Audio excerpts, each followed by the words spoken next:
người chung quanh, nhìn người chung quanh, đừng buồn về thân em, có Chúa giúp em làm chi phục vụ người. Nhìn người chung quanh, đừng buồn về thân em, chính em phục vụ người chung quanh. Có ai quan tâm giúp anh phu xem ban này dân hay tu sinh lối nghèo, làm em lang thang sang đi xin ăn, đêm nằm để được mơ em có nhà.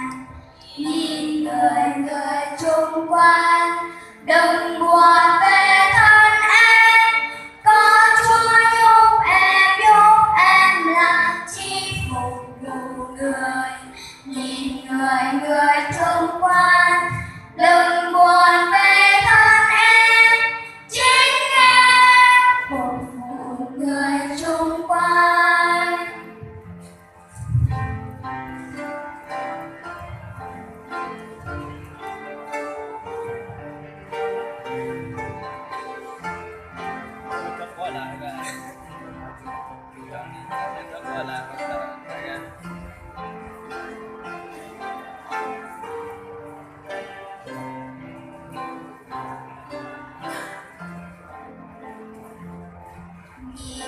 Nhìn người chung quanh, đừng buồn về thân em, có Chúa giúp em làm chi phục vụ người.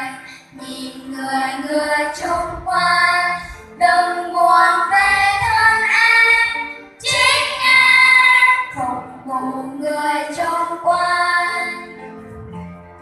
Có ai quan tâm giúp anh thu phí, đỡ tay chân hay đôi chân đôi rồi, làm em cô nhi tâm thần bơ vơ, hay người già ngồi mong biết thơm thờ. Nhìn người chung quanh, đừng buồn về thân em, có Chúa giúp em làm chi phục vụ người. Nhìn người chung quanh, đừng buồn về thân em, chính em phục vụ người chung quanh.